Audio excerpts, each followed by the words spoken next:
This time, just looking at some of the wider issues, and I'd like to start with a quote that's on your website, which says that the fairer Scotland that I will work for will allow our young people to flourish, our families to prosper, and our older people to live in comfort and security. How can a government, in your view, influence those things? You know, if a government can't influence those factors, then we are wasting our time as a society. You know, I would argue that that is the principal purpose of a government. So the first aspect relates to education. It relates to giving people opportunity and encouraging and enabling them to access those opportunities. You know, for a number of years now, I've been on the board of North Highland College deliberately because that's something that I feel is very important. It's important that we provide our younger people with a good education and that we enable them to take that education to the level that they want to take it to, regardless of how much money they've got. So ability is the crucial factor there.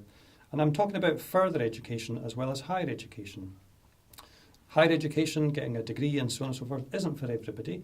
A lot of people want to develop the practical skills, the very high level of practical skills that we have in many areas throughout the constituency, and we need to make sure that they're able to do that effectively. So opportunities and education, absolutely crucial. And I think education policy, the way that we distribute funding and the way that we support educational institutions, I think is crucial to taking that objective forward. Scotland, of course, has always had a unique education system. It's always been free.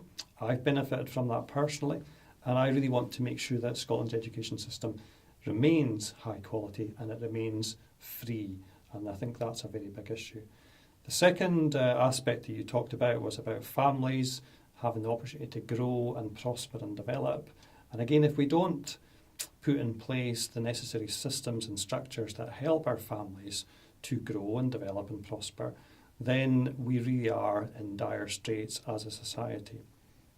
One of the aspects there that I think is holding many families back in the Highlands and in the far north in particular is the low-wage economy that has been developed and the reliance on what's called in-work benefits, which effectively subsidise employers.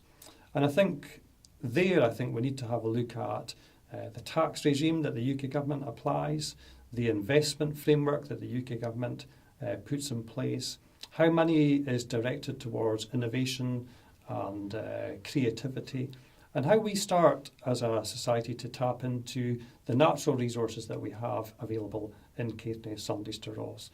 You know, it's an area that is rich in natural resources, and I look forward to, for example, the Pentland Firth being developed. I mean, the potential for renewable energy sources in the Pentland Firth alone is enormous. Wind power onshore and, much more importantly, perhaps offshore needs to be looked at.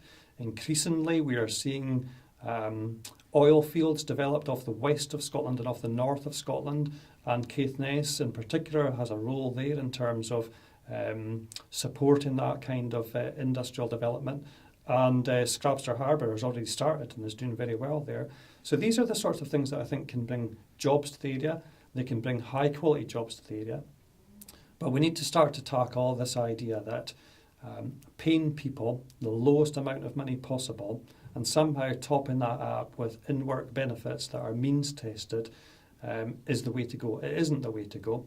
Means-tested in-work benefits are enormously expensive to deliver, and they don't really contribute to the sense of dignity that I believe individuals require if they're going to prosper and grow.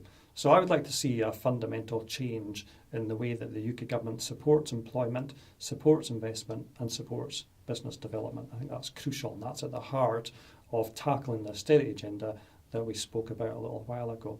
The third aspect about our older people living securely and avoiding hardship, I think, is perhaps obvious. The trend in recent years within the UK has been to reduce the real term value of pensions. Pensions are also quite often talked about as being a benefit. They're not a benefit, they're a right. Individuals receiving a pension have contributed to that pension, whether it's a private or a national scheme, over many, many years. I think it's a great pity that we see the UK government extending the retirement age at the same time as reducing the value of pensions. That seems to me to be the wrong way to go about things. There are many jobs undertaken by individuals in the far north that I don't believe can be done safely or effectively by individuals who are looking forward to retirement and who have worked hard all of their life and perhaps see themselves having a bit of rest in their later years. They're getting to the point of looking forward to that rest and perhaps waiting for it to be implemented, and they see the years slipping away as the retirement age has been extended. During the campaign, for example, I spoke to several people who felt shortchanged by the increase in retirement age, and a number of them have worked out that it cost them something like 35 to 40,000. These are ordinary people, 35 to 40,000 pounds in terms of not being able to access their pensions until they were 67 and so on. And they feel quite aggrieved about that, and I think quite rightly so. So I think, what I would like to do is see the retirement age come back down to reasonable levels so that people can retire at a point where they have the ability to enjoy their retirement, if that's what they want to do, and also that they're then provided with a pension that isn't, as I've said already, the lowest anywhere in Europe. The pensions being given to our older people by the UK government now are on a par with Mexico. They are lower than individuals in Slovakia and Slovenia get. We are not giving our pensioners a good deal at all. And I think one of the great successes of the UK government in terms of the referendum campaign that we had back in September, which incidentally we are not rerunning, but it's a good point to make, I think, is that they persuaded a lot of our older people that their pensions would be at risk if they voted no in that referendum. They persuaded our older people that their pensions are high and are high value and that they're getting a good deal. None of those things, I think, are actually true. Pensions will always be safe because people have contributed to them. But it's unacceptable, I think, that as one of the wealthiest countries in Europe, we're giving our pensioners the lowest pension at the same time as we're looking forward to spending hundreds of billions of pounds on nuclear weapons, which will never, ever be used. So I think, in terms of our younger people, I think in terms of our families and in terms of our older people, I think there's a great deal that we can do at Westminster. That's the task that we've got, and that's the task that we will take forward with relish.